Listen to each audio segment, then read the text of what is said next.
implementing Handle with Care, which is also another program.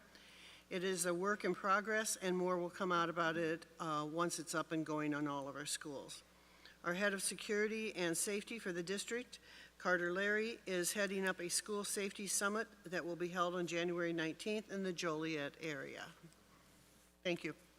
Thank you. Any others? Ms. Sutherland.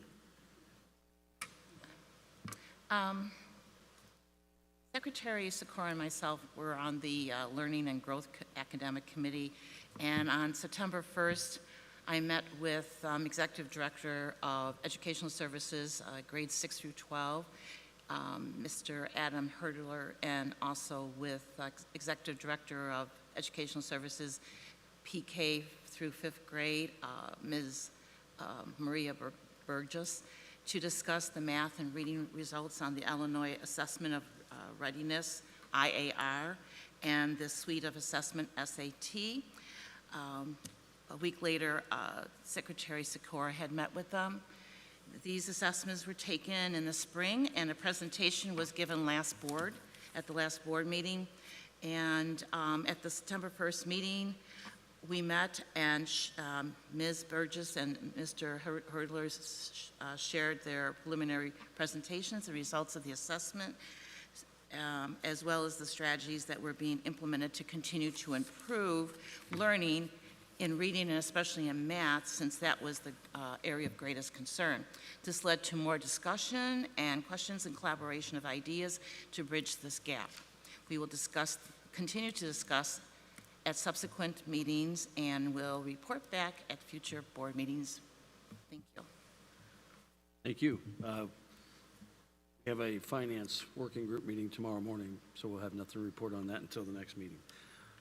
Moving down the agenda, let's see. Audience participation. Is there anybody that wishes to address the board this evening? If so, step to the microphone, state your name and where you are from.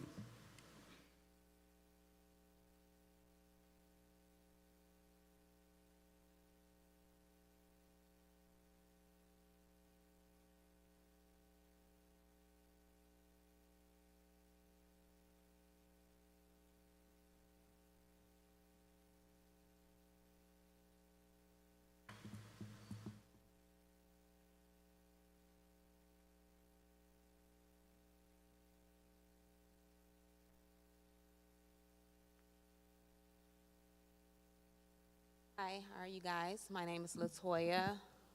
Closer to the microphone. Closer. Okay, my name is Latoya Turner. I did go to school out here. I am from Romeoville. And these are students that also go to school. I'm gonna let them all introduce themselves at you guys' schools. I'm Antoine Jones, and I went to Romeoville. I go to Romeoville High School. That's all. My name is Kenneth Wright Ewan, and I am a student at Romeoville High School. Hello, my name is Keelan Winfield, and I'm a student and athlete at Romeoville High School. My name is Bryce Brown. I'm a student athlete at Romeoville High School. My name is Marcus Summers. I'm a student athlete at Romeoville High School. My name is Corey Johnson, and I'm a student at Romeoville High School. My name is Azalea Vaughn, and I'm a student at Romeoville High School. My name is Pears Avon, and I'm a student at Romeoville High School.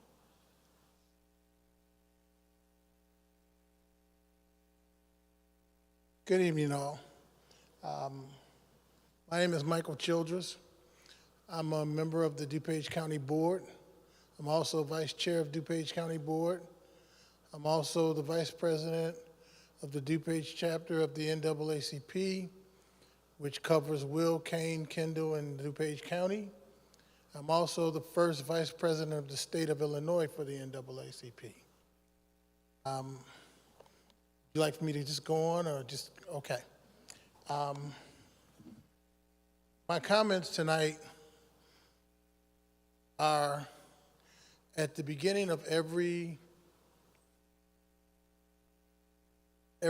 legislative body, we say the Pledge of Allegiance, but we never consider the last line of the Pledge of Allegiance. It says truth and justice for all. All, not just the chosen few, not just the middle class, not the people with money. It says for all.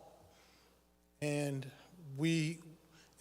I believe in the words that we have in our documents. Our forefathers were very, very specific and very, very clear on the words that they put there.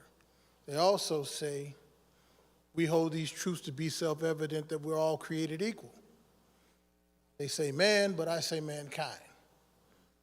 Okay, so I want to make that clear, that I'm really clear on how we address minorities and children, kids, young adults, all of that. They're still included in that word all. Okay? Now, I'm under no illusions. Your decision is made. It has been made because I've gone through enough of these hearings and enough of these school boards, and I've defended our children on numerous occasions across the country. Your decision is made. Matter of a vote. Now, there are some things that Miss Turner and I talked about when she contacted me. First, and she doesn't understand it, and I don't understand it. First thing is that in the documents it said that her son was a part of mob violence, mob action, or whatever. Now, mob action is a felony in the state of Illinois. Yet, there were no police reports. Police weren't called. It was just a statement that was dropped in a document to make sure that we assassinate the character of the person and make it seem like it was more serious than it actually was. That's really why it was put there. Otherwise, if it was mob action, police would have been called. Okay? But it wasn't. Secondly, her child is being expelled for, well, I'll put the secondly. Mrs. Turner was pressured to place her child in special ed. Documents show that. Behavioral issues have nothing to do with the learning disability. Nothing. But yet, we can fix this, Ms. Turner, if you allow us to stick your child into special ed. How could that be? I contend that it's part and parcel, and again, I work on these things all the time. It's part of the systematic school-to-prison pipeline. Let's get them out of here and on the streets so that they can continue to do, they're out of our hair, they're not our problem anymore. Let them go do what they do. Whatever it is they do, they'll be in prison at some point in time anyway. That's how they are viewed. The problem that we have is that our children are seen more violent than they are, less intelligent than they are, and more lazy than they are. That's the stereotype that is heaped on our children. And we have to come to grips with the systematic rooting out of our children out of these schools. Now, I will stand here today and tell you that these kids are not saints. These kids are not saints, okay? They're not They're children.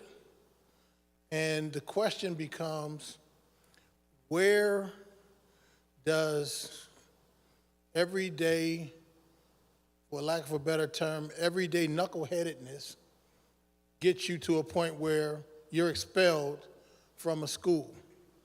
Now, they say, well, you can go to another school, an alternate school, but psychologically, that is going to affect them.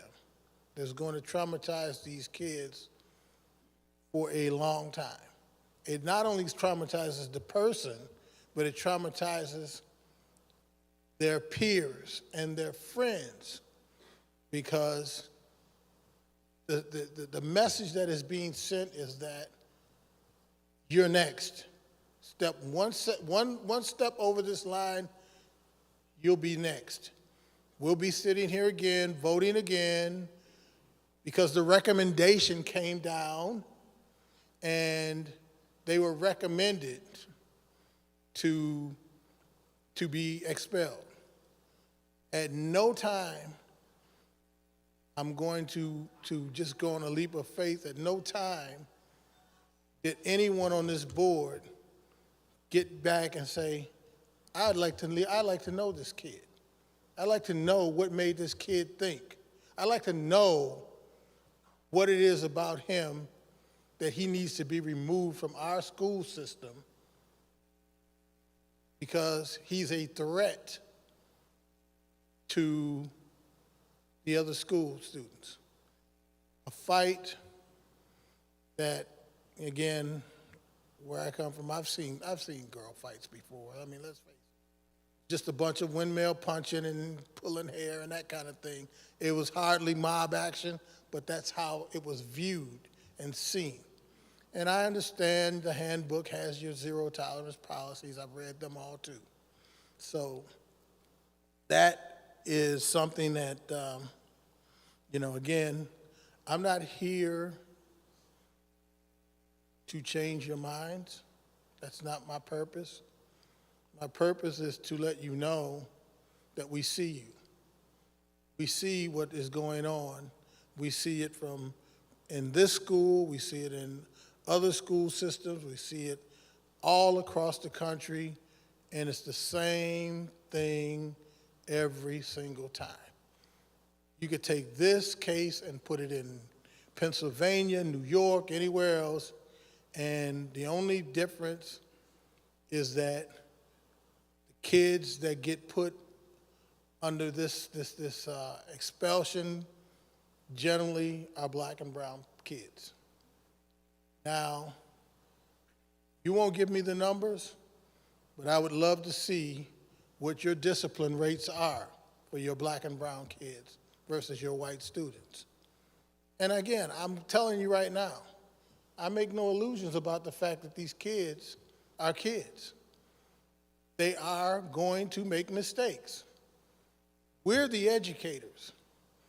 We're the people that are responsible for the futures of these children. I had a case down south of here, north of here. Same thing, decision was made, honor student expelled because she was attacked at school, okay? And she defended herself and got expelled. Fine, that was their decision. We worked with the child, we removed them, and we put them in a school that we felt was conducive to her learning style. Student graduated Northern Illinois University, summa cum laude, and yet she was unfit to be in that school system. How could that be? How could that be?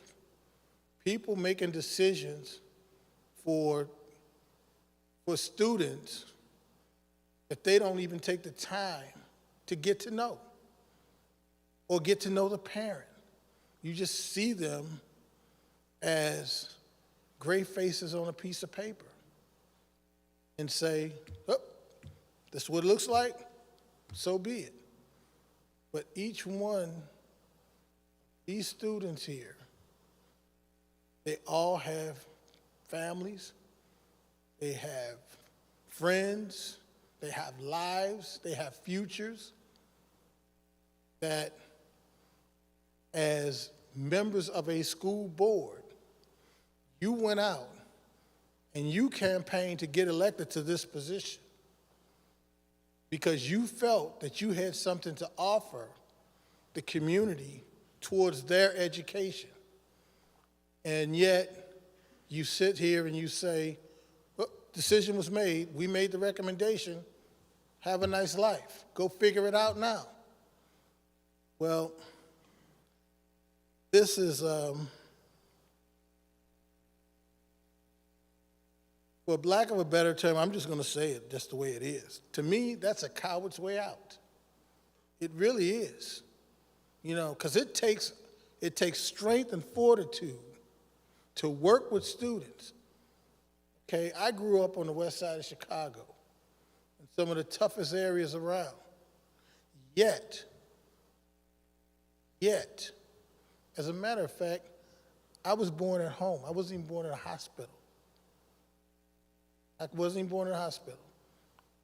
Yet, I've hosted the Supreme Court justices of this state, senators, congressmen in my home. So to turn around and say that this child needs to be expelled from school, you know, I'm glad that the people that made decisions for my life saw something different in me than what you guys have already made your decision to see in this child. And with that, I'll yield my time. Thank you. Thank you for your comments.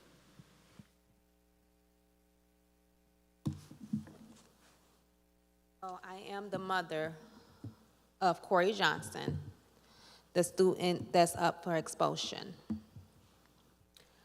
I had a phone call that said to me from the principal and the dean that my son was breaking up a fight between two young ladies. One of the young ladies are here now. And anyone that broke up that fight has to be suspended for a day because students are not allowed to touch other students and break up fights. So, okay, I left it there. But still not understanding why a student being suspended from breaking up a fight. Understandable about the students that were fighting. That's understandable. But the students that are breaking up the fight, I didn't understand it, not one bit. Then I get another phone call the next day that told me, your son is being put up for expulsion. So my question was, why? Why is he being put up for expulsion for a fight that had nothing to do with him? For a fight that he did not lead? For a fight that he did not start? Why is he being put up for expulsion? For a fight that he just tried to break up. He tried to do something great to be criminalized and called mob action. They say that he was doing mob action by breaking up this fight because other people got involved to break up the fight as well. To me, it looked like he was leading to make something great. But something great turned into something horrible. For him, for me, for all of his friends. More of his friends wanted to come to this press meeting with me to fight for him. And if I had a van, I would have brought them all. Probably would have been half of your school. You would have seen half of your students from Romeoville High School that did not agree to the unfairness that they tried to put upon Corey Johnson. The students said, why is he being expelled? And he did nothing wrong. and they ask me a million questions. These students are just asking, why? I promise you, and they call me mom. He did nothing wrong, I promise you he did not. He didn't fight, he didn't do anything. He just tried to break up a fight, and we tried to break up the fight too. So why is he being expelled? So this is the question I asked the dean and the principal of why. For them to try to bring up past. Well, the past has nothing to do with the future. You didn't even give him a chance to create a great future for him. You shut him down before you can create a great future for him. And said, you know what? I'm going to throw this child away with the rest of them that we have. Even though he didn't start this fight, we got to make him seem horrible. We got to make him seem aggressive and angry. Because we want him out of our school before he even started school. You should not go off of something someone did in their past and bring it into their future when they're doing better and doing good. Because what you're doing is breaking the child instead of helping the child, what you guys say you do. I should not be constantly called asking me to put my son into disability classes. I should not be constantly called and trying to be forced to sign paperwork for my son to have an IEP. And it seems as if every time you shut it down, they come harder with something else. Because they don't like hearing the word no. They don't like being challenged. Because when they be challenged, it's a problem. And I don't like that. I went to the school, and my mom was challenged with me. I have no bad, nothing, background, record, anything. But I was put in a corner by plenty of teachers, talked down upon, kicked down.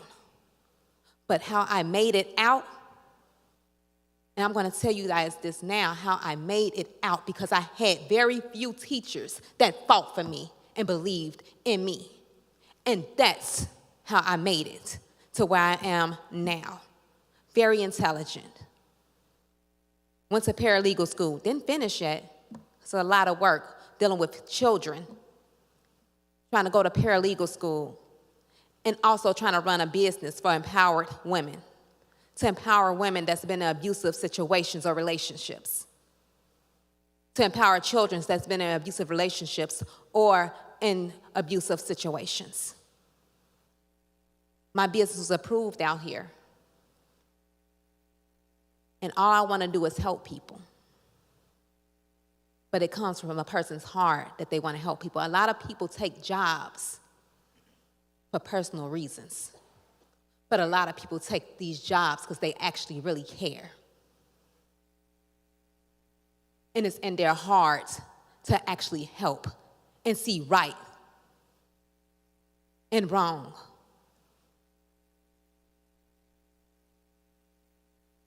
I've seen a lot of racism growing up. And I never really understood why. And as a children, they cannot see why. Why don't you end all of this that happened decades ago? Why not shut down that systematic system that you have set up against black children and actually really care?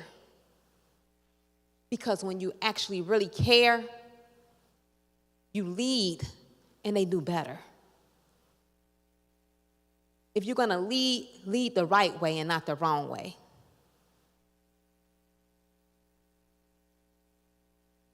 And I just want the kids to step up and let you guys understand that they are here to support Corey in something he did nothing wrong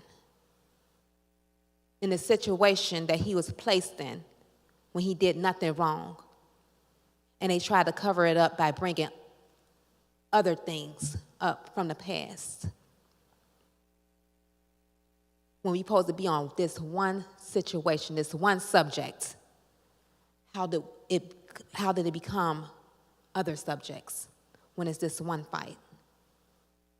So I'm going to have these children step up that's here for Corey and that want to fight for Corey because they see the unfairness in this. I gotta state my name. Okay. I don't think it's fair how Corey gets punished for doing something good. I don't think it's fair like that. I don't think it should how it work. And if you want to bring up somebody and help them educational-wise, it's like you're expelling a child for doing something good. That's all I gotta say, though. As Corey's mother already said, like, Corey had made some mistakes in his past, but I'm pretty sure we all have. And, like, we shouldn't just let those past affect our futures. And I was, like, there when a fight happened, and I witnessed Corey trying to do something good because, he was just trying to be better, for his peers and his family and, for the people he loved. So, like, yeah, that's... I also don't think it's fair that Corey is dealing with expulsion because, brother, I look at him as a brother and, like, he been there through a lot of things and helped me with a lot of stuff in life. And just to see him not able to be in school learning and getting better as a person just breaks my heart a lot. And so I want him to be far in life and I want him to do good things. So that's all I got to say.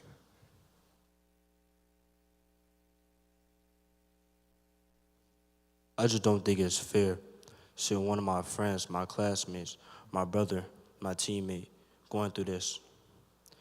Seeing him doing something good isn't fair to him, his family, or to anybody around him. Just to see him go through this and do something good, try to break up a fight, he should not have deserved expulsion.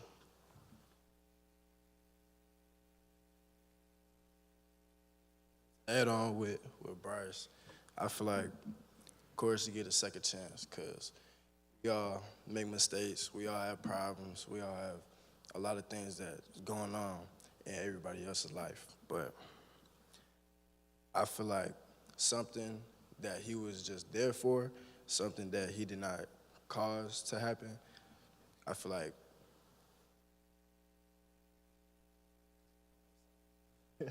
I'm sorry. But I feel like we should think about it and justice for Corey.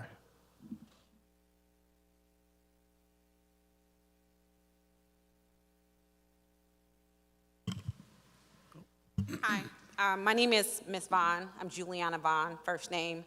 My daughter is Paris Vaughn and Azalea Vaughn.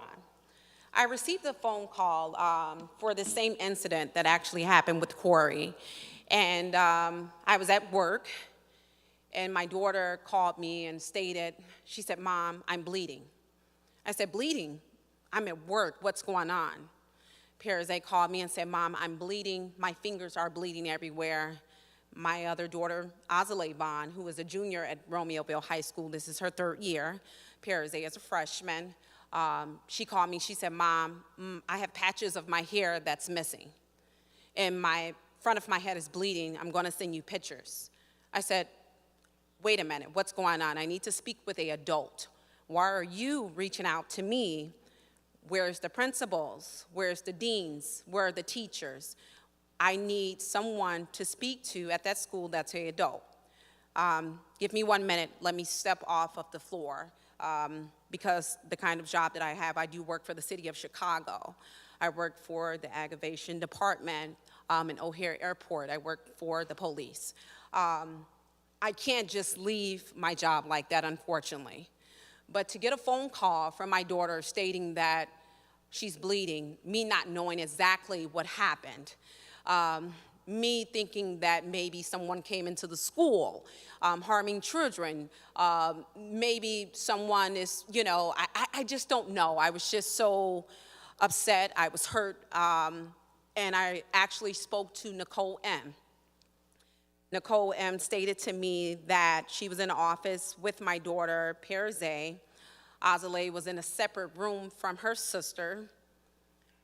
And Dean Urban, if I'm saying his name correct, if I am wrong, I do apologize. And they had an altercation where my daughter was walking in the hallway from what they were told, and the other party hit my daughter. No reason, just hit her.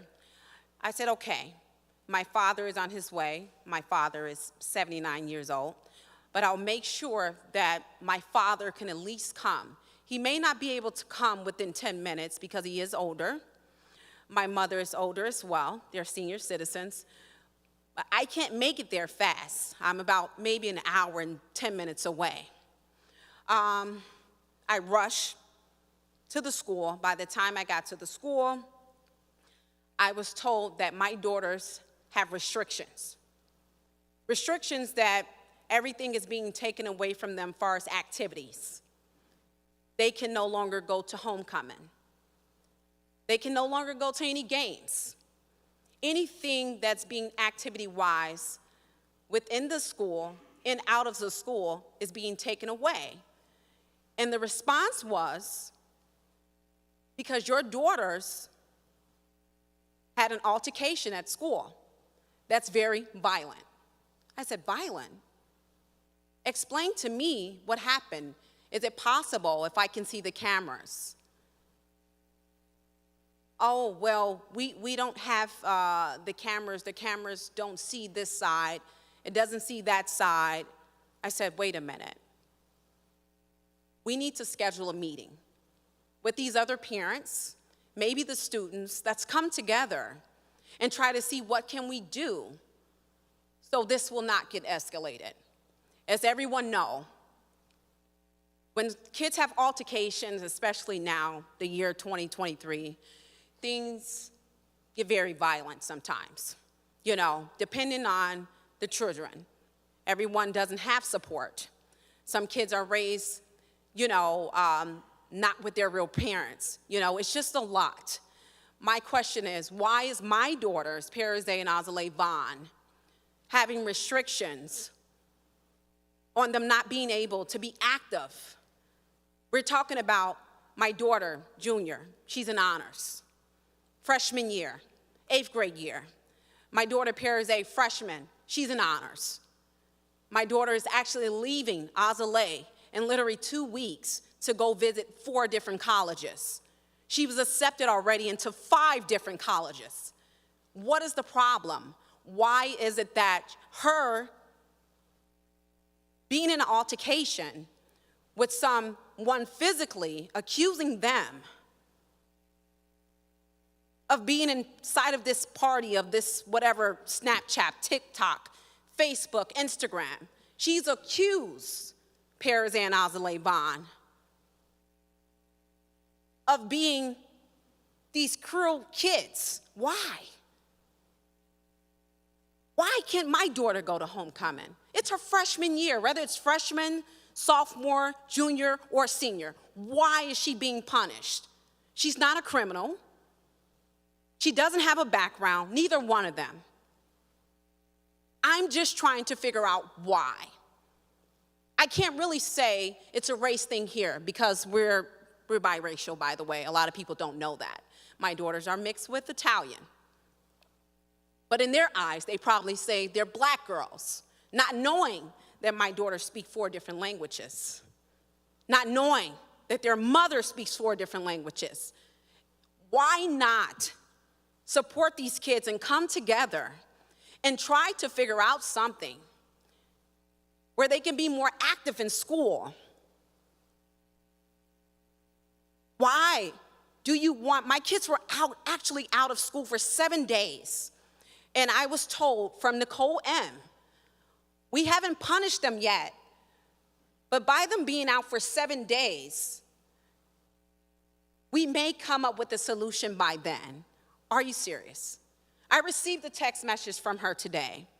She said, I noticed that you came down to speak, and she is Nicole M., to speak with Dean Urban. If I'm saying the name right, once again, I apologize if I am saying his name wrong. And you wanted to speak with me about your daughter's going to homecoming. That's not what I stated. I remember being in a meeting with them, and he stated to me clear as day, which I have recorded. I said, this is the second incident, the first week of school that my daughter had at Romeoville High School, Perry Vaughn. She was walking down the hallway. A senior in high school was walking past her. Just because my daughter was this close to her, the girl took her hand and hit my daughter in the face. Dean Urban had her write a letter stating what happened. Then this incident happened. He said, oh, well, we'll just take care of it. You know, everything will be all right. I said, well, you know what? I need everyone's email so I can email everyone. I may have to take this a little further because I don't want my daughter to feel like she's being abused when she comes to school. There should be a place where she feels safe. This is her second home, by the way. Mom is at work. She's at school. She needs to come to school to respect every adult in here besides everyone that is attending at school. Why is it that I feel uncomfortable with my daughter attending school now? Every day my daughter goes to school, she's afraid. She's afraid of what someone is going to do to her. Why? I'm just trying to figure out why. Why are my daughters punished? Why is it that every time she goes to school, she's getting abused? Why? And then they say, oh, we have cameras. But why can't you show me proof? You're telling me one thing, but then you can't show me proof. And Dean Urban told me, oh, it's just a punch. I said, it's just a punch? I said, I have you recorded on my phone. He said, oh, you know what? So I went back to the school on that Monday, last Monday. I took off work. I said, I would like to speak to you. I don't know if you were having a bad day. Maybe, something was going on. He said, well, I'm sorry. I apologize, Ms. Vaughn. I didn't mean to come off like that. I don't know what I was thinking. Ms. Bond, we take everything that's being said here seriously, but we don't want to reissue and go through this whole thing. I'm going to make Ms. Kinder and people at school available for a conversation with this. We get the information we get, okay? And that's not a knock on anybody, and it's certainly not a judgment of what is going on in the situation. We take safety and security very, very, very important in this district. If these things are happening, you're bringing it to us, and I appreciate that, so we can now take action and talk to the people that work in the district. We will do our best to see if we can rectify some of this and get some clear-cut answers and definitive progress going forward. That's all I can promise you. But we can't talk about student discipline up here, particularly with student names. It's just against the state law. That's totally fine. But what we can talk about is my daughter, Oslane Perry Vaughn. What we can talk about is Corey. His mother is standing right here, too. And I would like to know, why is it that my daughter, Perry and Oslane Vaughn, is attending Romeoville High School and no action is being done? My daughters are constantly going to school and getting abused and nothing is happening. We can talk about that. My question is, why are they being punished when all they're doing is protecting themselves? I will give you my word. I will look into that, and I will have the appropriate people look into that. As President and Quigley they will get back stated, to you with the answers. As President Quigley stated, we will follow up and we will look into this and definitely have a follow-up conversation with you when we have all the appropriate information and the right people from the building to support that conversation, so you can expect a follow-up. Okay, no problem. I will take that information and pass that on to my attorney. That is fine. Thank you. Thank you.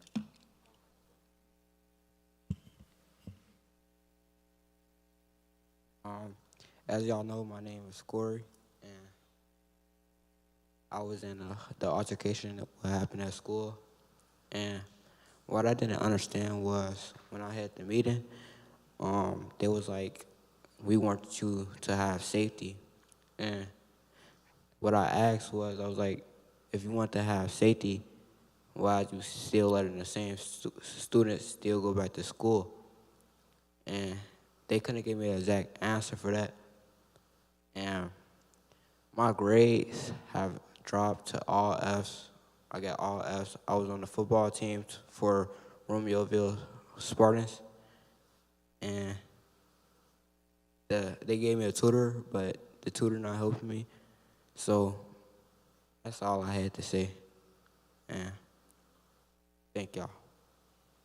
Thank you. Anybody else wish to, please step up, state your name, sir. Real quick, I'm not going to take a lot of you guys' time. My name is Brian Winfield. I am the father to Keelan Winfield, and also I am pretty much pops to all of these young children here. One thing I'm going to say is I don't see white, black, red, green, yellow, orange, blue, anything. All I see in this room are kings and queens, and I mean all the way around. These are our young kings and queens. These are remarkable, talented, well-respected young children. I have known Corey for some time. I have been a big, I can say pretty much a big influence in his life, and I've seen a lot of what he's done. I know you guys have made your decision, but please, can we get these young kings and queens that are our future, that is going to change our lives soon? Can we get them back in school, get them an education, better their lives just like we've had our lives? We all have been through a lot of things in our lives, different things that may have altered it. But we can make a difference here by changing theirs and setting them on the right path. That's all I'm asking is give these young kings and queens, and I mean the females as well. Can we please get these kids back in school, get them an education, and let's see what they're gonna do, what they're gonna become in this long run, especially in this thing called life. Thank you. Thank you for your comments. So with that all being said, we're gonna wrap it up here. I hope, which I know you made your decision, that you would make the right decision, remake your decision that was already made and placed upon a child, if you hear, that broke up a fight of a young lady that was into a fight. The young lady was fighting. Him and his friends broke it up.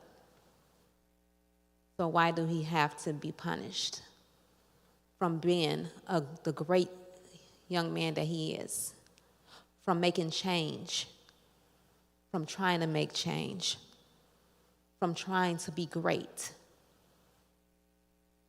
Why punish him from doing something right? That's all I have to say. Just find it in your hearts to make the right decision, and thank you. Thank you. All right. Moving down the agenda. Ms. Nash, action item report number 9. Yes, action report 9.1 is our consolidated action report. Tonight, we are seeking your approval on all items as presented. So moved. Second. We have a motion and a second. Is there any discussion? Hearing none, seeing none, roll call vote, please. Member Baduras? Yes. Member Campbell? Yes. Member Venegas? Yes. Member Sutherland? Yes. Secretary Sikora? Yes. Vice President Zach? Abstain. President Quigley? Yes. 9.2. Yes, action report 9.2 is resolution number 2405, which is approving the employment settlement agreement and general release. Motion So moved. by Mr. Baduras. Second by Ms. Sutherland. Is there any discussion? Roll call vote, please. Member Sutherland? Yes. Member Venegas? Yes. Member Campbell? Yes. Member Badouris? Yes. Secretary Sikora? Yes. Vice President Zach? Yes. And President Quigley. Yes. Thank you. Action Report 9.3 is Resolution Number 2406, which is another recommendation for approving an employment settlement agreement and general release. Motion? Who made the motion? Oh, Deb, I'm sorry, I didn't hear it. All right, we have a motion and a second. Is there any discussion? Roll call vote, please. Member Venegas? No. Member Sutherland? Yes. Member Badouris? Yes. Member Campbell? Yes. Secretary Sikora? Yes. Vice President Zach? Yes. President Quigley. Yes. Moving down the agenda, we are going to a public hearing on the budget. So can I get a motion to temporarily adjourn general session and go to the budget hearing? We have a motion and we have a second. Is there any discussion? Not, a roll call vote to go to the budget hearing would be in order. Madam Clerk, call the roll.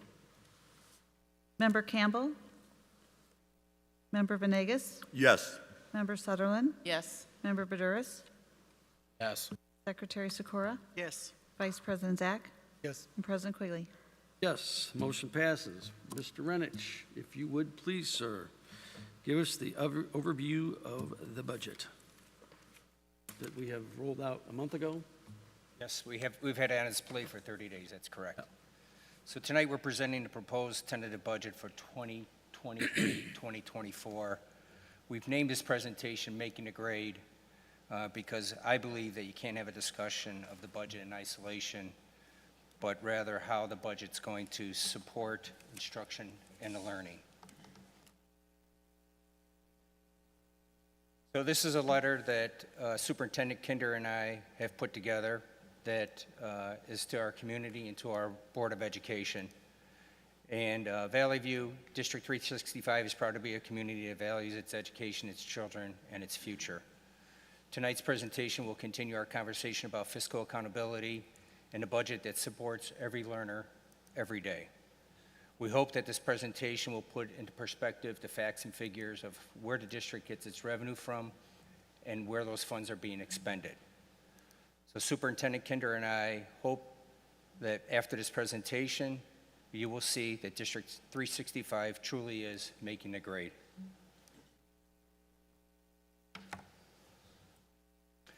At tonight's meeting, the Board of Education is expected to adopt an operating budget that's comprised of approximately $317 million in revenues and $319 million in expenditures. Overall, it appears that the district is projected to end the year with approximately 125 days cash on hand. The GFOA, the Government Finance Officers Association, recommends a minimum of 90 days. It appears that the Capital Projects Fund will have an ending balance that will be able to support the district's obligation of $6 million for the new early childhood grant addition. District's Nutritional Services Fund will support serving free breakfast and lunch meals now for pre-K through 12. Last year was pre-K through 8. And that's through the Community Eligibility Provision Program, otherwise known as CEP. I have to recognize that Ms. Gibbons, the head of our nutritional services, not only has put together a phenomenal program, but she tries to maximize the federal dollars whenever possible and is very knowledgeable in that area. Looking forward, I think the district will need to be conscious of some items that I think will put pressure on future budgets. Maintaining our student and staff device refresh program without issuing short-term debt. ESSER 3 funding closeout. Later in this report, we'll talk about what that means. The inconsistent revenue from corporate personal property replacement tax, or CPPRT. The state of Illinois, as you know, has been consistent in funding all of our programs, which is unusual, and something that the district should continue to monitor. If you remember back in the day, we would be short of payment, and that's why it's important to maintain the fund balances that we have for those shortcomings when that happens. And then finally, the staffing and operational costs for the new EC Center.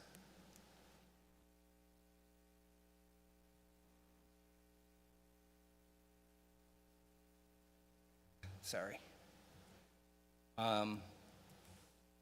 So revenue highlights, property taxes is our largest source of revenue, accounts for 67%.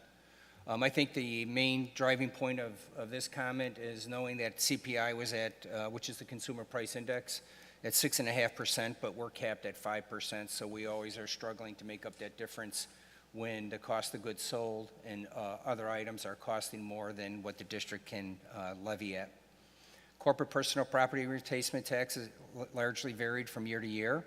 This year, we will see a $10 million decrease in that funding cycle, which the budget has taken into account. Investment income, though, has been budgeted to increase at 342% over last year's budget, which shows that we're trying to maximize our fund balances and take advantage of interest income, which we think will generate about $2.5 million of new revenue source for the district. We're expecting to receive an increase of $1.2 million in state funding.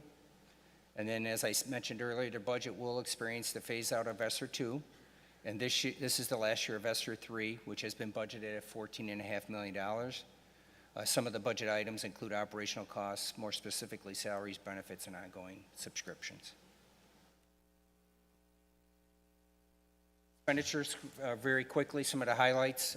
The budget reflects a 6% or $9.5 million increase in salaries from the prior year, totaling about $189 million of the district's budget. And salaries are typically budgeted based on contraction and negotiated agreements.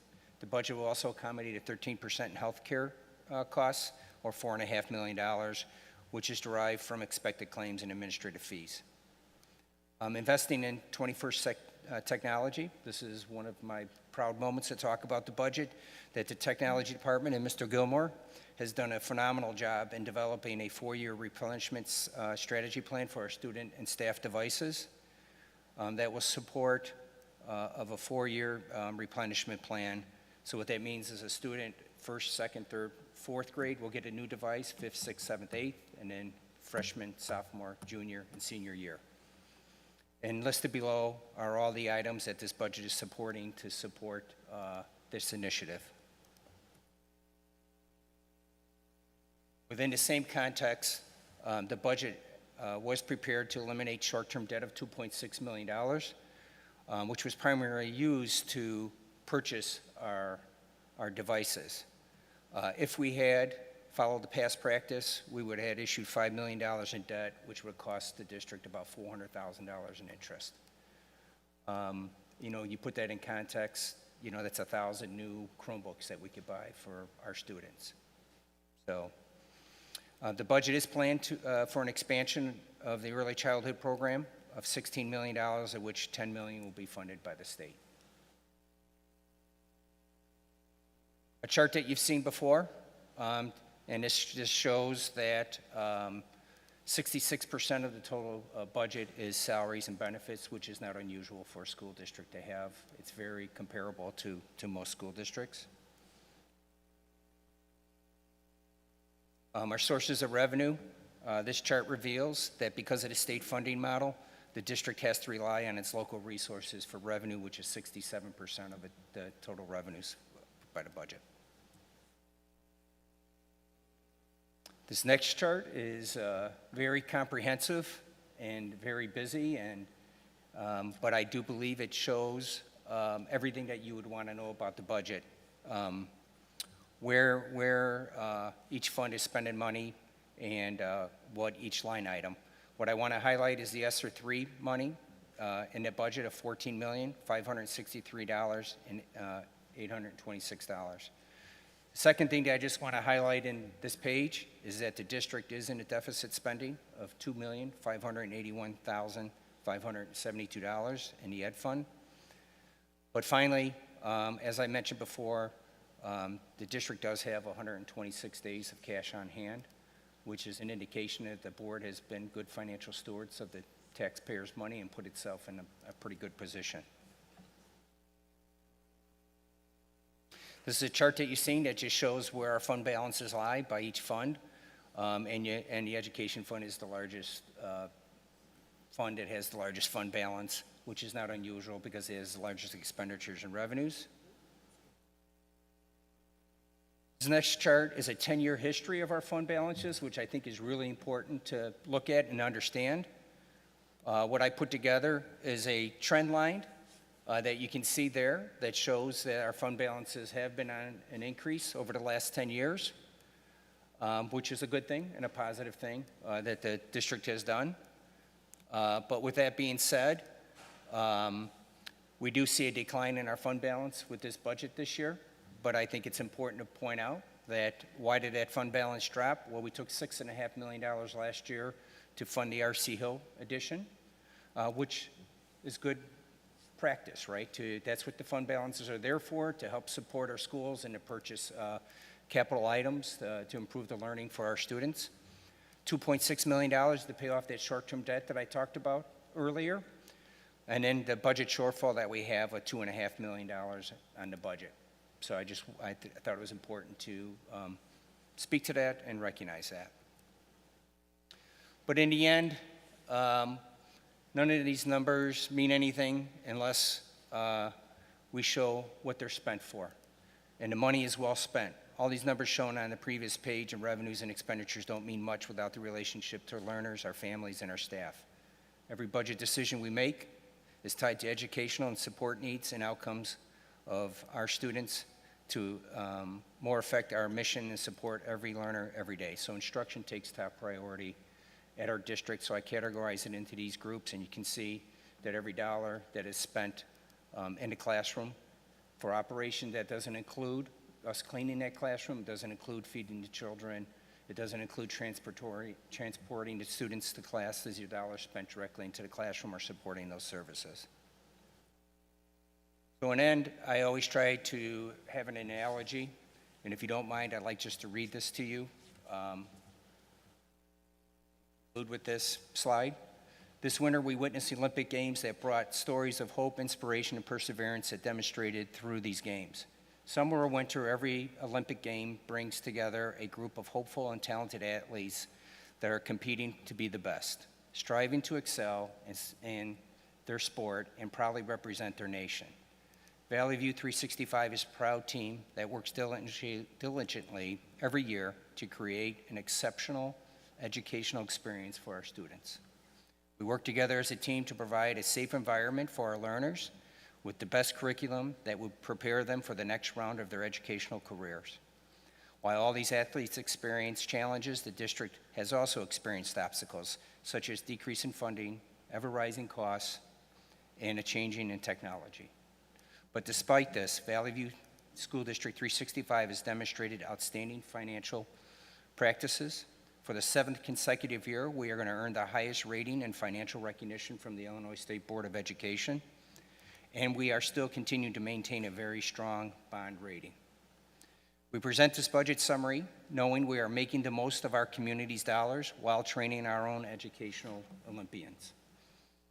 With your continued support, District 365 can soundly provide an educational training needed in today's competitive world.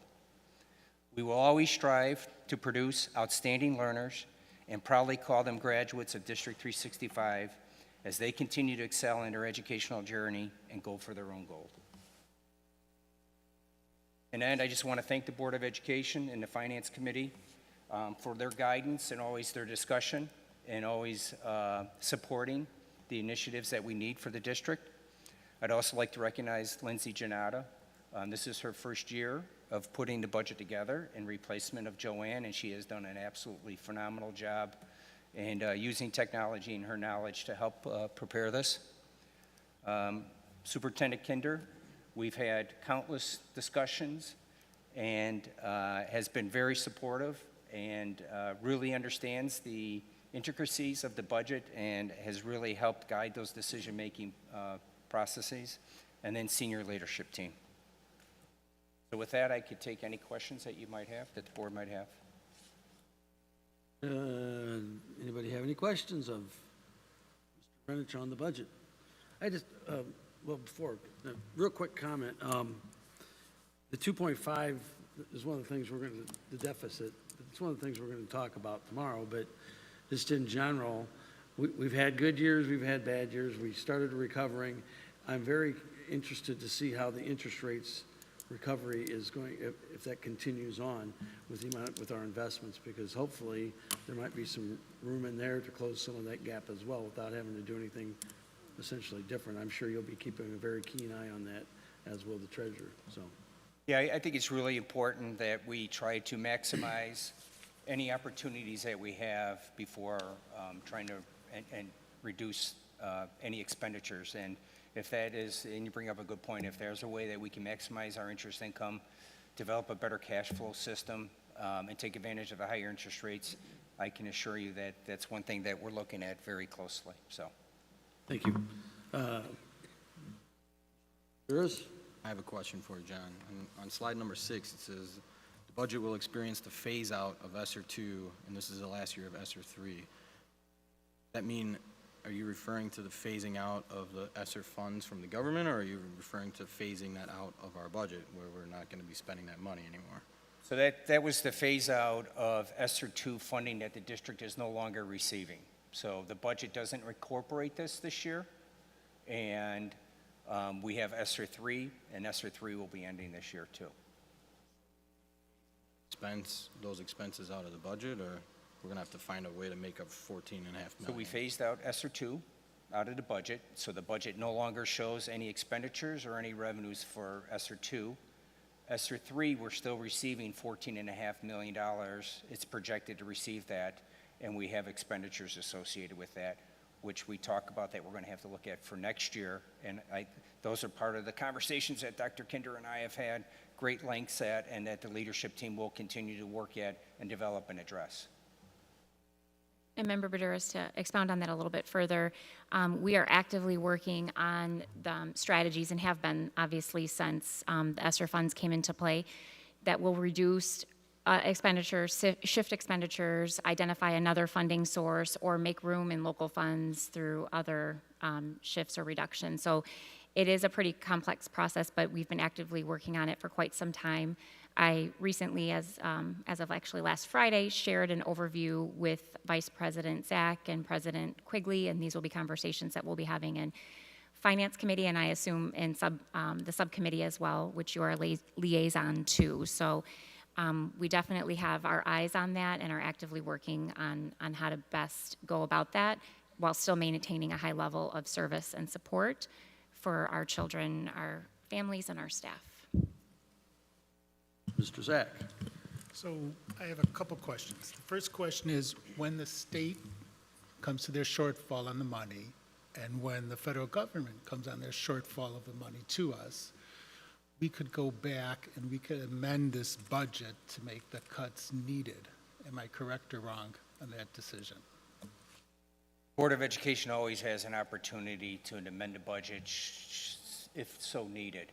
I don't see the state this year falling short of any dollars. It's just more that we've come accustomed to it, and I think we always need just to be prepared about that. With regards to the ESSER funds, we need to make sure that we account for those expenditures in order to receive every opportunity that we get from the federal government. So, but we can, if needed be, amend the budget if it's greater than 10% of the total expenditures or any change within that, so.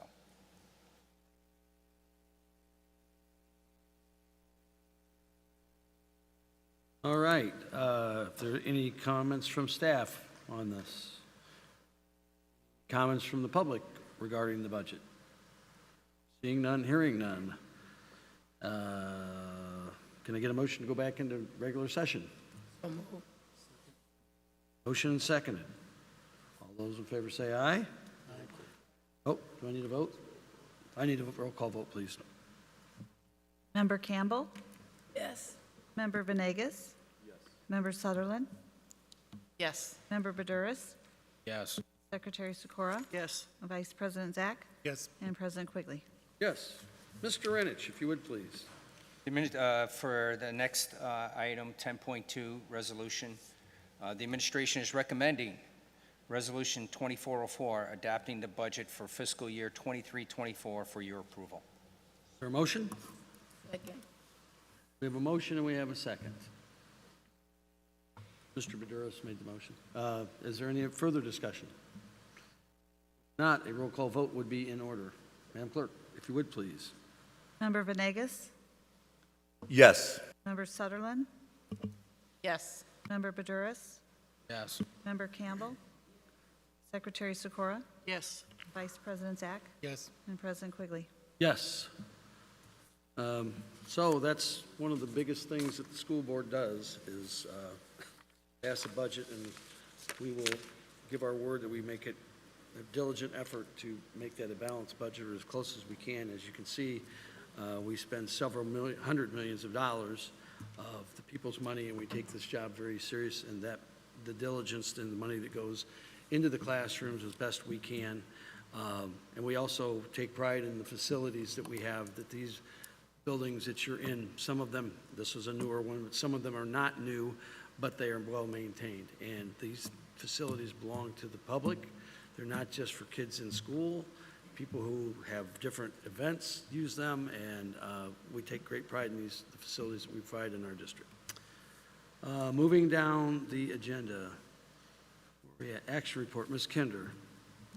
Yes, thank you. And before we move on, I just want to thank Mr. Renish and team, Lindsay Janata, and everyone from senior leadership and all of our directors and related staff that put such hard work into the preparation of that budget, and to the board and finance committee for your support. There's a lot of hours and hard work that goes into that, and obviously it's a continued effort because, as mentioned in several comments, this is a conversation that must continue, and we must continue to do everything we can to be be good stewards of our taxpayer dollars and meet the needs of our kids, and also prioritize the goals of our strategic plan.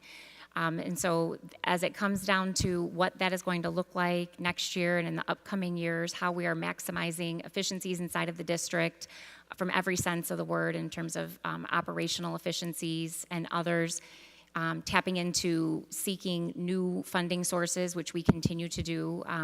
Those are continued conversations that we will have together, and I appreciate the collaborative effort. Okay, moving down to action reports. I have Remind Hub Platform Action Report 11.1. This information was presented at the last board meeting.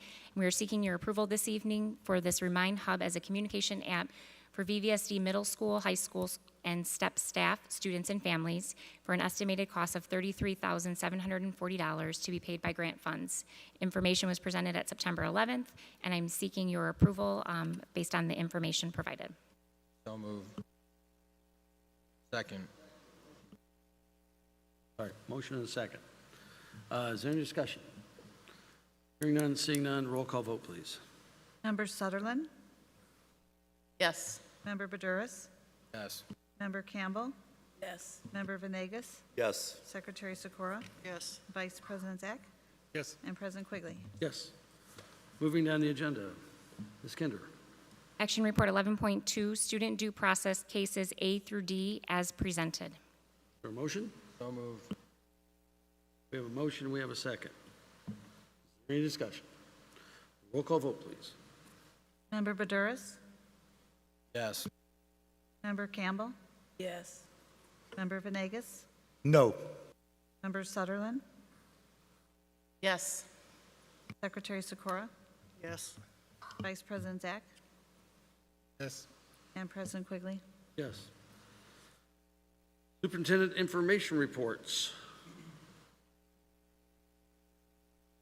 Kinder. Okay, we'll go ahead and get the general update displayed this evening. Again, the budget was a heavy hitter on tonight's agenda, and we have one additional important topic related to our college career pathway update, so we'll definitely save some time for that this evening.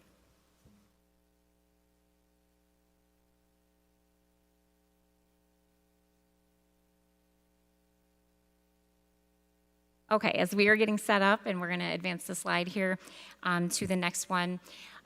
First off, September 15th kicked off our month of celebrating Hispanic heritage. It is a beautiful month of honoring the cultures and contributions of our Hispanic and Latinx communities, individuals, countries, and We are extremely proud to celebrate and honor that here in Valley View School District. So just a few awesome snapshots of our beautiful faces of our students and our staff, and much of the joy that we have to celebrate here as we recognize Hispanic Heritage Month. The topic of student safety and student supports continues to be top of everyone's mind. And I know that in many conversations recent to this evening and throughout the past week, this continues to remain something that is just a conversation, a constant dialogue that we have to continue to have. And this certainly requires the continuous work and communication and collaboration of everyone in our entire learning community inside and outside of the district.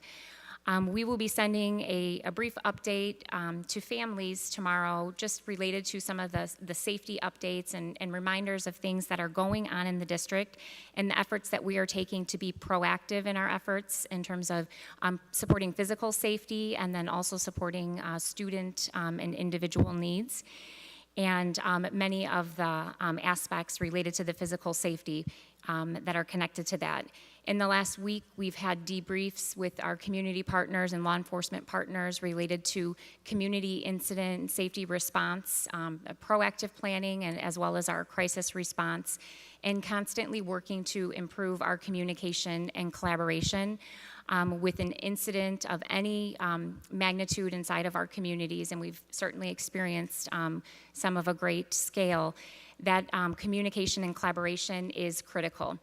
So we continue to focus on the proactive measures to not only identify threats, but to support students in a proactive way in a system of supports, but that community response is also critical, be it the crisis response that we initiate in our buildings, or the physical response measures that we would take if there is a threat in the community that we need to work together to ensure that our students and our staff are safe. So we continue to have those conversations with our community partners. As Secretary Sikora mentioned, we held a safety committee last week, and thank you to Secretary Sikora and Member Sutherland for attending. We had a lot of great conversation with our Director of Safety and Security and other staff from our community and buildings. Our Director, Dr. Carter Larry, updated us on the work he's doing at the regional level to improve that collaboration and coordination, and that has been a really important ongoing effort that we continue to maintain and prioritize in the district. Secretary Sikora mentioned to us the Safe to Help program, and this is a confidential helpline. We'll be reminding parents and students of this because this is essentially a confidential tip line, and we do go by the idea of if you see something, say something. And this is a statewide tool and platform that is related to reporting any threat, whether it be a threat of harm to self or others from abuse, bullying, depression, suicidal thoughts, coping, substance abuse, or self-injury. There's a toll-free number, a text line, as well as an email and a reporting mechanism online as well. So this is something very important to mention. And as pointed out, this is monitored by professionals that determine if there is a high level of threat, that this is elevated immediately to law enforcement, and it also notifies district staff and building staff of any potential threat or need for support. So this is something that we'll continue to spread the word on, and that is Safe to Help. In the upcoming weeks, you'll be seeing a lot of reminders related to the Panorama Survey for student and staff, as well as families, which will be a little bit later in the month to coincide with parent-teacher conferences. As you are likely familiar, student voice is an important mechanism that supports our improvement efforts at the building and district level, and we encourage all students in grades 3 and up to take our Panorama Survey, as well as all staff and families. And we've refined the survey questions for this administration to really align with our evolution of our efforts. So we encourage everyone to please take the few minutes to complete the survey, because our teams from the district to the building level do utilize this information. And on a student individual level, our trained professionals and service providers use this information to identify individual or group student needs related to social emotional needs, school connection, and other really critically important areas. Tonight you heard the budget update, and thank you to the board for approving the FY24 budget. We'll also have coming up here a career pathways update, and that's specific to our high school pathways. And then you can see some of the upcoming updates in the next board meetings relevant to the priority areas of the strategic plan and the work that we are undergoing. So with that, we'll wrap with just a few important dates to keep on the radar, with early release this Wednesday, and then no school on October 9th for Indigenous Peoples Day, and a couple reminders related to October 16th, specific to physicals and immunization deadlines. Okay. Okay. Thank you. And with that, we will move forward. You're We'll good. invite the team to come on down. We have Director of Literacy and Social Studies for grades 6-12, Mrs. Kara Jennings, to start us off here related to a new course proposal, and then we'll move into our career pathway endorsements. Good evening, everyone. I am here to voice my endorsement for the proposed Theater 3 course, which is being presented this evening. A Theater 3 course will undeniably furnish a valuable opportunity for our emerging actors to refine their skills, explore intricate theatrical techniques, and immerse themselves further into the realm of dramatic arts. I firmly believe that the inclusion of Theater 3 will not only enrich the educational journey of our students, but also contribute significantly to the cultural tapestry of our institution. Without further delay, I extend a warm welcome to Mr. David Morrison, teacher from Bolingbrook High School, to provide you with additional information about the proposed course. Hi, me again. Good to see you all. I'm here to ask for your endorsement and support in a new theater class for Bolingbrook High School. I'm just going to take a few minutes to hit some of the major points that I think are most pertinent for our students and our families.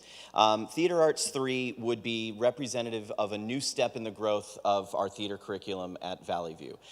We've seen over the course of the past few years since before COVID, our course number has risen from one semester course when we first began, and now we're offering between both semesters 3 courses per semester, or a total of 6 sections over the course of the time that we've been working on building the curriculum. So this is an incredible leap, whether it's students who have discovered theater in middle school, who have discovered it through our after-school program, or who have simply just looked for their fine arts credit and have found, hey, this is actually a really cool thing that I didn't really know existed. And they end up wanting to take more and get more involved. And so we want to take that opportunity to deepen their learning, deepen their understanding, and their skill set. It's important to note that this class would not only benefit just theater students, but also students who are looking to get into any sort of field that has to do with the arts and communication. As a dual credit class with Lewis University, this would provide what would be considered a freshman college-level acting course, which can provide one of 2 possible credits. For your theater students, this would be the equivalent of an introductory to performance class, which I had to take way back in the day at Northern Illinois University, that most theater majors, whether or not you're on stage or off stage, have to take. For any student that would be doing anything other than theater, this is a great opportunity to gain an elective credit, as many people who have gotten bachelor's degrees in the past however many years know that you need your core content credits, and then you also need a certain number of elective credits. And this course through Lewis University would certainly provide that. The course outline itself focuses obviously primarily on performance, as it's an advanced acting class, focusing on deeper ensemble, connectivity, perception, and observation between different groups of students, and allowing them to be able to almost kind of communicate without communicating, and being open and aware to their surroundings and the people that they're working with. There would also be performance assessments, both solo and duet acting performance assessments using a variety of scenes, and the basis of this is allowing students the ability, or teaching them the ability, to understand a text on a deeper level and then make physical, vocal, and emotional choices that really bring truth to those characters on the stage. And so that's really the emphasis of the class, is truthful performance. This would put us on pace to be much closer to the opportunities that are offered at neighboring districts. Some of our colleagues in other districts offer as much as 8 possible theater courses throughout the course of a student's career. This would be our 3rd that we'd offer, and we're very honored to potentially offer that. However, this is a unique opportunity to offer a dual credit class that not other districts in the area would be able to offer. One of the only, in initially researching for this course, the only other school that we've been able to find that offers dual credit theater is Waubonsie Valley High School. School in Aurora. And so with our unique partnership with Lewis University, we would be one of 2 high schools in the area to offer students college credit in the area of theater. It would link to the college and career path of performing arts, specifically arts and communication. I can't speak enough to how the idea of the arts is the pure act of creating something out of nothing. To take an idea, and whether it's through acting, whether it's through the technical elements, painting, dancing, writing, it is creating something out of nothing. And certainly I can't fight enough for the idea that theater is communicating. It's learning how to use language, it's learning how to use your voice, learning how to use your body appropriately. So even if you're not going to step on a stage for a creative purpose, if you're going to step on a stage in front of a school board to promote a theater class, the idea of being able to use your body and your voice appropriately is something that students need, in akin to essentially being a speaking class. It would very much hit on several of the initiatives that the district has been promoting in terms of diversity, equity, inclusion, is that this would be utilizing texts from both Latin and, or Hispanic, I should say, and then Black acting techniques. Specifically, this would involve Theater the Oppressed by a Brazilian practitioner named Augusto Boal, and then Black acting techniques, which would be a collection of acting techniques that have been gathered from across various parts of Africa that were built off of and almost in supplement with, or to complement with, a lot of the acting techniques that were coming out of Europe at the time. This goes with strategic plan alignments, priorities 1 and 2, responsive and caring culture. I actually have a quote that I attended a Illinois Theater Association gala within the last month, and one of the speakers was the executive director of the Court Theater on the south side of Chicago in partnership with the University of Chicago. And one of the things that struck me, one of the quotes that really spoke to me was, he had said, and I'm going to try to quote as best as I can, "Theater is the only art form that demands that we walk in another person's shoes." Now, if it's dance, certainly we're taking on an artistic choreography. If it's music, we're playing somebody else's music. But the idea of theater is stepping into either a playwright or another character's shoes that puts them in a sense of empathy that I have not found in any other art form. And I think by including this class in our course catalog, it definitely allows and encourages students to become more empathetic of each other, of different groups from different backgrounds in different parts of the world. And I think that is key to making our students productive learners. The last thing that I'll mention is benefits to students and families, specifically dual credit being a much more sought after type of course across high schools across the country. It's important to note that we looked at my CCA, Tom Demos, was able to look up and find that Lewis University, a single course at Lewis University is about $3,200. For a student who scores a C or higher in the course, as a freshman college-level acting course, would get that credit. So this essentially saves our families over $3,000, which I think that, by and large, in and of itself, is something that we should applaud. And then again, like I mentioned at the beginning, this course not only for actors, but for anybody that's looking into going to any sort of college program, because it would suffice for either a fine arts credit in the College of Theater, but then also would equal a elective credit that is usually needed for several college courses. So with that, thank you very much for your time. I ask for your consideration in approving this course. Thank you very much. Thank you for your enthusiastic endorsement. You can tell you're in the theater.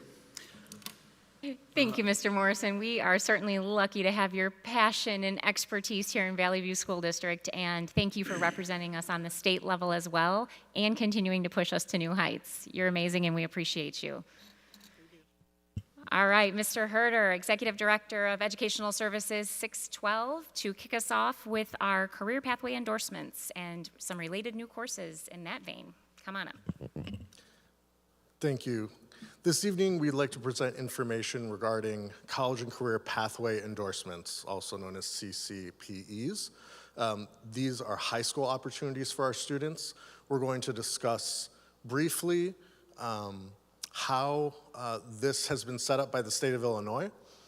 We'll discuss how we can add college and career pathway endorsements for our students, discuss work-based learning, which is a key component of students earning college and career pathway endorsements, and then discuss some new courses that will continue to build out our infrastructure to offer these opportunities to our students at both schools. going to, in a moment, introduce Tammy Kahn, our Director of Career and Technical Education. I'm not going to read this, but I did want to put this slide. These are all of the posts that Tammy holds in local and regional organizations. And just wanted to thank her publicly for her leadership in this work, her ability to collaborate with our leaders at both high schools who have put a significant amount of time and energy into this as well, along with our educators in our career pathway endorsement areas. And Tammy keeps us at the forefront of this work. This is something that Valley View, especially in our region, is far out ahead of. And so in addition to providing the information tonight, I just wanted to mention that this is a large celebration for our district, locally and regionally, and something that we're very proud of. We're going to talk tonight about learning and growth specifically in our strategic plan, but where we really want to connect to is our portrait of a learner. When we talk about our portrait of a learner, we discuss how students need opportunities that are intentional. It can't just be accidental. Students go through our system and may get the opportunity to be an effective communicator, may get the opportunity to do critical thinking or work on being an empathetic citizen. These courses that we're talking about tonight get at the heart of what it means to develop the competencies in our portrait of a learner, which is why they're so important. When we presented the portrait of a learner originally, we discussed this publicly. We also discussed this with our working group that developed the portrait of a learner. It's rigorous academic content, which Valley View has a significant basis in, and that's when we talk about basically our academic rigor, our students ready for the rigor of the academic world after high school. Deeper learning, though, means we have to embed other experiences in addition to just those basic academics, and that's what a college and career pathway endorsement means. If a student has that endorsement on their transcript from the state, it truly means that they have both mastery of rigorous academic content, but also these skills that are necessary to be successful in their post-secondary life. So this evening, for information, and then at our next board meeting, we'll be requesting approval of 5 courses, 6 if we include our theater arts course, which is also a factor in our college and career pathways. We're going to discuss this evening Afterforce, which is related to work-based learning, Teaching in a Diverse Society and Technology for Teaching and Learning, which are courses that fit directly into our Developing Teachers pathway. Remember, President Quigley mentioned this evening about our Grow Your Own program, and college and career pathway endorsement in education is a major area that we excel in. And then we will also be proposing digital media and broadcasting, which fits into other pathway areas.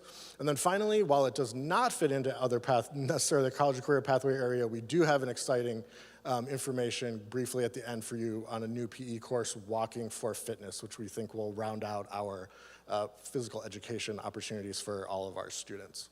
So with that, I'm going to turn this over to Tammy Kahn, and she will take us through the framework for the state, as well as how students earn college and career pathway endorsements, why they're so valuable, as well as a brief review of each of the courses I just listed.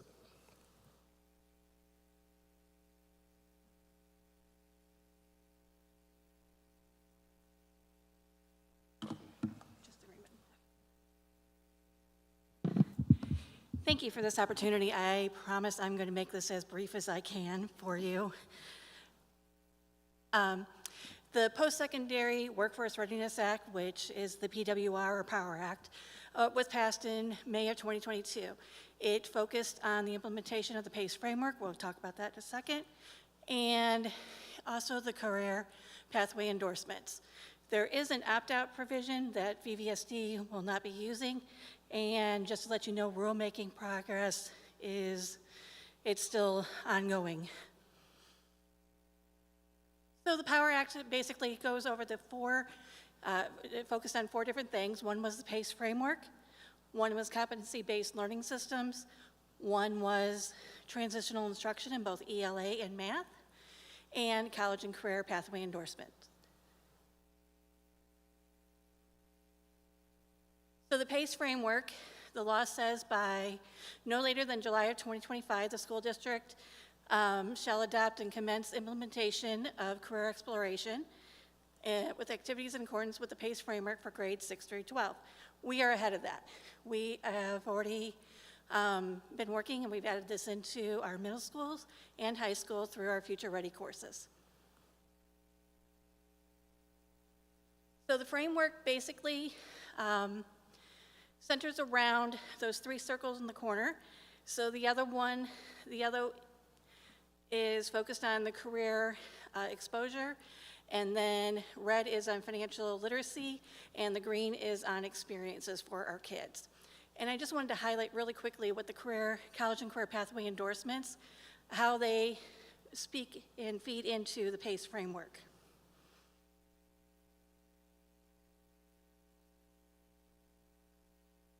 So for the college and career pathway endorsement, we have to have 1 by 2027, 2 by 2029, and offer 3 by 2031. I'm very happy to say VVSD currently has 2 approved pathway endorsements, and we've submitted an additional 2, and we have 3 that we'll be working for, that are in development that hopefully we'll be able to submit this year. So I'm hoping to walk out of this year for 2024 to have 7 different pathway endorsements. Agriculture and resources, we do not have an ag program in our school, so we will not be having any pathways within ag. However, our partners at Wilco do have pathways in ag for our students. So, we are the first in our region out of the 23 high schools that feed into Joliet Junior College to have students earn pathway endorsements. We had 1 in health science and technology from Romeoville High School, and we had 2 earn in early childhood education, 1 from Romeoville and 1 from Bolingbrook. So really quickly, the graphic on the left is an overview, and it shows the 4 buckets that lead into this pathway endorsement. And on the right, it gives you a little bit more detail of what goes into each of those buckets. In the spirit of moving this along, I'm going to go ahead and just kind of skip through a little bit. So the students need an individualized plan, and one of those, so in that they just need to have a 4-year plan and a resume and professional learning statement. All of those things are collected through our School Links program and platform. A student has to show academic readiness, and with our with bringing in the math and English transition courses, we are so fortunate in our district that every student has an opportunity to show this academic readiness that is needed to be in a pathway endorsement. Getting into the course sequences, I've left some links in there that will show you the different pathways if you want to dig in and go further into the different pathways. But basically, every student needs to complete 2 years equivalent within the same pathway. They have to have 6 hours of early college credit. And so that 6 hours of early college credit could either be dual credit or AP credit, one or the other, or both. And the nice thing about if a student completes this, they also complete a program of study, which is one of the college and career readiness indicators for our college and career readiness designations from the state. Work-based learning. So they have to have this professional learning experience. And what experiences does the student need? Well, they need 2 career development experiences or 1 intense experience. I don't know, I can't tell you the difference yet. The state's still defining the rules for us. As soon as we know, we will get that out to everyone. But there are 2 team-based learning challenges that every student needs to participate in. And that includes having an experience with an outside industry partnership. So either an outside partner would be a mentor or a judge for us. This also can be run through our Career Technical Student Organizations, or CTSOs. In our district, we have DECA, Skills USA, Educators Rising, and FCCLA. We are working to integrate a team-based challenge into every one of our CTE courses this year. So next year, if a student completes a pathway, that means they will get 2 team-based challenges as a minimum. And then the final thing is 60 hours of supervised work-based learning experience. Work-based learning. The work-based continuum starts on the left with career awareness, and then it has an increasing intensity of employer engagement all the way through job shadows, speaking in the classroom, pre-apprenticeship work, all the way to a full apprenticeship. Currently, we are offering 60-hour workplace experiences within courses. Our CNA program, our early childhood program, business ownership, student help desk, Auto 3, and production tech. All of these programs, if a student takes the course, they will have those 60 hours and it would be noted on their transcripts. So the College and Career Pathway endorsement does give a lot of benefits to our learners.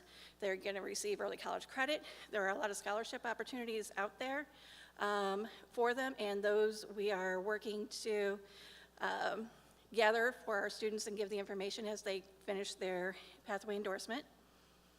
It'll save time and money. The two bottom ones are probably my favorite skills that are future ready and transferable, and community engagement with our learners. So some of the new courses that we're bringing for information, the first is Afterforce.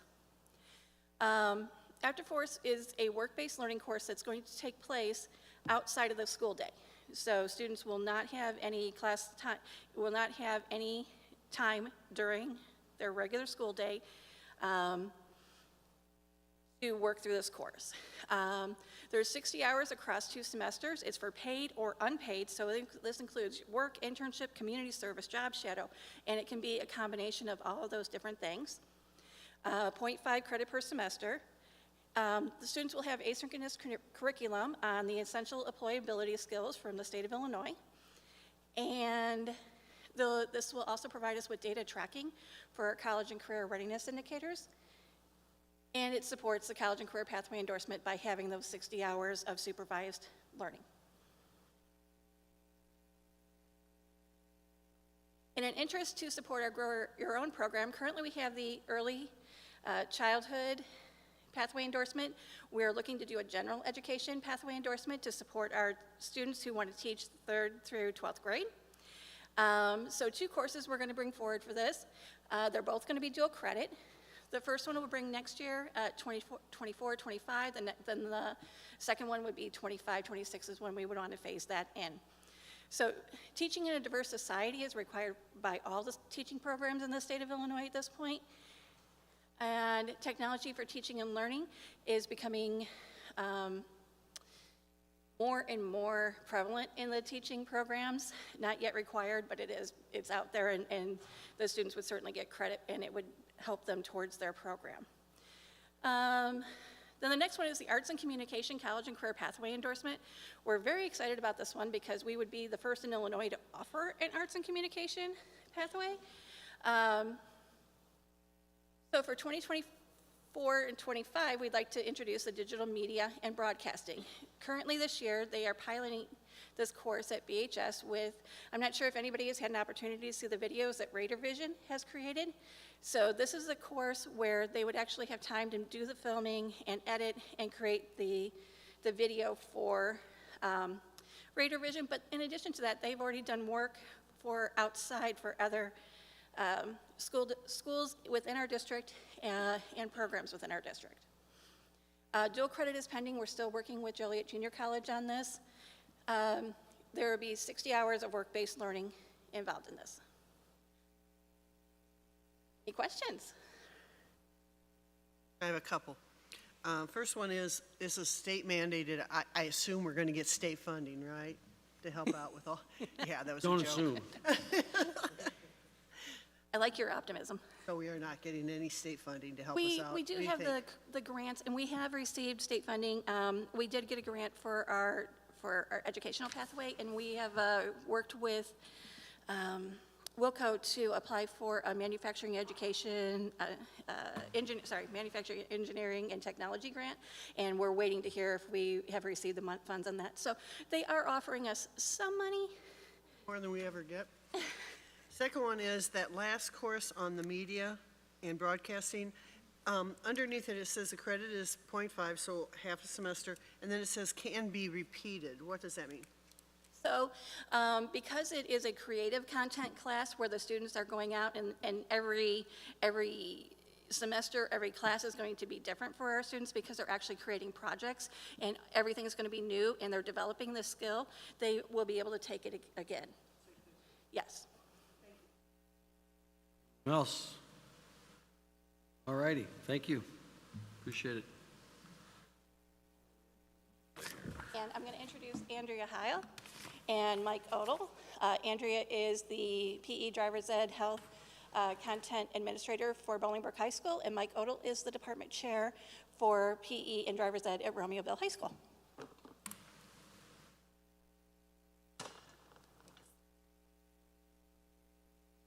Good evening, board members, President Quigley, Superintendent Kinder, senior leadership, staff, students, and the community joining us.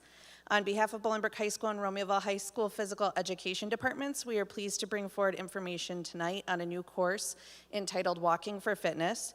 We believe providing students lifelong and affordable fitness methods is essential to instilling in our students lifelong fitness and movement. Walking for Fitness will provide 9th and 10th grade students a low-impact and non-sport-centered course to master physical education standards related to personal fitness and heart rate. By continuing to grow the course options we provide our students, we hope to provide engaging environments for all of our students to learn, be confident, comfortable, and put their understanding of physical health and wellness at the forefront of their academics. Thank you for your time. We've kept this brief. If you have any questions, Mike and I are happy to answer them for you this evening. How far I gotta walk? Down many paths. I wanted to connect it to the pathways. So we will be using path walking, track walking, weighted walking, distance timed walking, so there will be different units and distances. They can take this in 9th grade and then again in 10th grade? So you can, okay, thank you. Thank you. Anybody else? Any questions, comments? Thanks. Just wanted to thank the board for the time this evening, and I wanted to thank all of our administrators who have been working on the courses and are here this evening, and our educators who have put countless hours into developing the courses, developing the information reports for us to present. So thank you to all of them as well. Thank you. Anything else? Moving down the agenda, the Legal Services Report. Mr. O'Driscoll. No report tonight. Thank you. Association reports, AFT. Don't see anybody. Moving down the agenda, Valley View Council. Same thing. Valley Office Personnel Council. Again, no one here. Any old business before the board this evening? Any new business before the board this evening? Hearing none, seeing none. Moving down the agenda, Freedom of Information requests are on our website. Mr. Blaney is your contact person. He's nodding in approval in the back. Announcements by the board. I have one. There's a guy that sits behind the glass that you can't see. His name is Mr. Rupsis. He's been working here a long, long time, and he makes us look good in all these bright lights and handles all the media that goes in and out of here with regard to all the things you see. These are put on TV and YouTube and what have you, local channels. Carl is leaving us. He's going out into greener pastures, as they say, in the real world, not the educational world, I guess is what somebody described it to me as. But Carl, come on down here. We want to tell you, show our appreciation for all your years of service.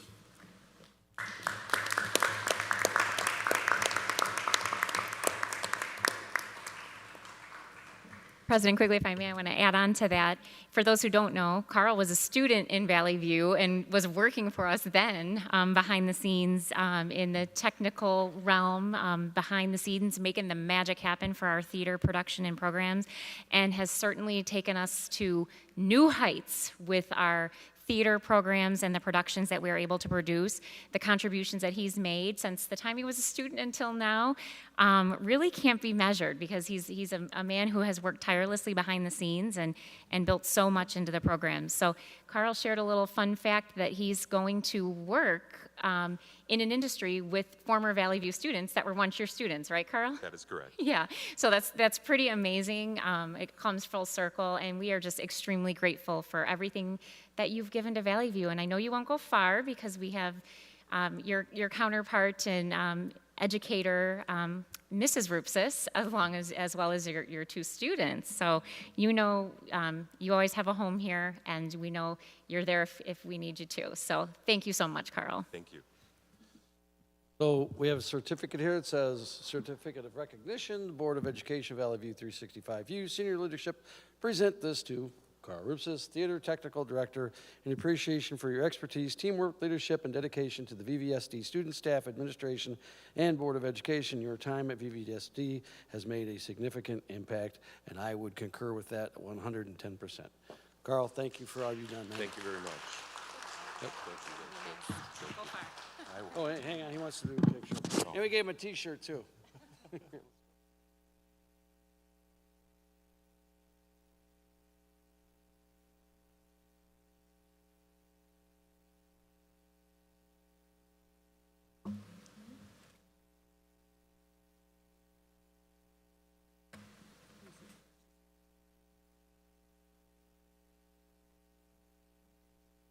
All right, it's always good to end on a nice note.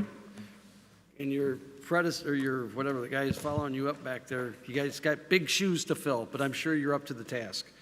Where are we at? Announcements by the board. I had mine. Anyone else? I have one announcement. We're having our 5th annual Knights of Columbus chili cook-off on Saturday at St. Andrew's Church. So if you're not doing anything, go there and vote for some new chili. Thank you. So I, first and foremost, want to thank the community for all those folks who have shared their kind thoughts and prayers. I'm glad to be back. Still have some challenges, still working through that spinal cord therapy. But I do want to thank personally Shelley Casey, Superintendent Kinder, Attorney John Driscoll, and Liz Campbell for checking in on me, making sure I'm still alive. The rest of you, well, you know, you did what you did, whatever. But just want to thank the community and the rest of you folks who did come out and say thank you to, and looked into me and make sure that I was still alive. And one of the reasons I am here today is because I was asked, as painful as it was to come here, because I do also have some concerns about some of the student due process that was brought up earlier today. And we should take a deeper dive on some of that disparity. But with that said, I'm glad to be back, and I will see you guys at the next board meeting. Thank you. Thank you. Are there any other announcements by the board? Any announcements by the administration? I do have one more item of important note in celebration. We received communication from the Illinois Association of School Boards commending member Elizabeth Campbell for her effort toward continuous learning and professional development.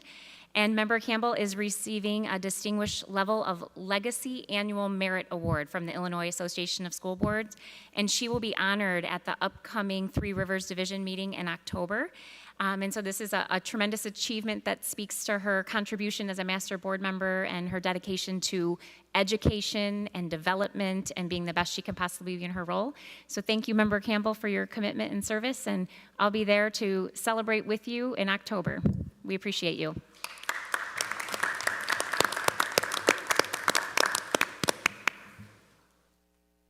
With that, if there is no other comments or questions, motion to adjourn this evening. We have a motion, we have a second. All those in favor say aye. Aye. Opposed, same sign. The ayes have it. Mr. Venegas, you need to address this piece of paper here.